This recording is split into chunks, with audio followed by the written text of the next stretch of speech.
போட்டு எப்படியாவது பவுலை சாத்தான் கடலிலே தீர்த்து கட்டணும் அப்படின்னு நினைச்சான்.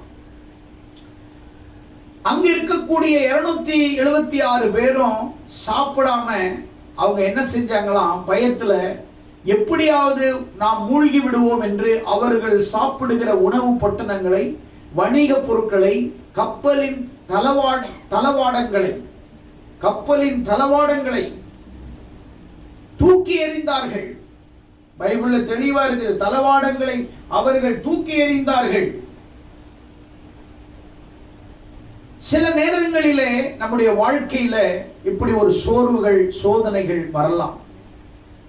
தளவாடங்களையே தூக்கி, அப்படின்னா கப்பல் இயந்திரங்கள், கப்பலுடைய முக்கியமான பொருட்கள், கப்பலுடைய பார்ட்ஸ் அதுல வச்சிருந்தாங்க. The equipment of the ship.